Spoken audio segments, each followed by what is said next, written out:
இப்போ அதில் தான் நமக்கு வந்து சில சந்தேகங்கள் வருது. எதற்காக வேண்டி வந்து என்ன நம்பிக்கையில் அவர் நிற்கிறார்? அவருடைய நோக்கமே இந்த சிறுபான்மை ஓட்டுகளை பிரிக்கிறது மட்டும்தானா? அந்த சிறுபான்மை ஓட்டுகளை வந்து திமுகவுக்கு போய்விடாமல் பார்த்து கொள்வதற்கான ஒரு ஏற்பாடா விஜயினுடைய கட்சி?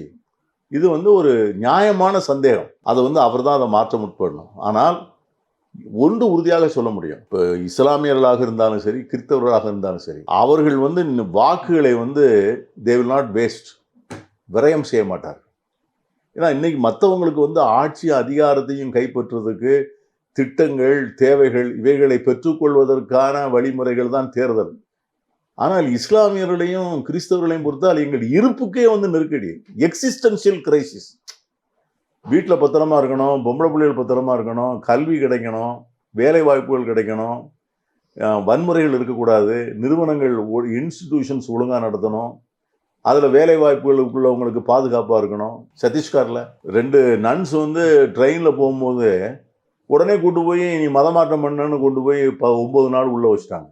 இதை போன்ற பயம் இருக்குல்ல, அப்போ இந்த பயத்தை நினைத்து தானே அவங்க ஓட்டு போடுவாங்க. அதனால நான் நினைக்கிறேன் வந்து மனித மாண்போடு வாழ வேண்டும். தமிழர்களாக, இந்தியர்களாக எல்லாரையும் போல் வாழ்வதற்கான சூழ்நிலையை வந்து எந்த கட்சி உறுதி செய்தோ அந்த கட்சிக்கு வாக்களிப்பார்.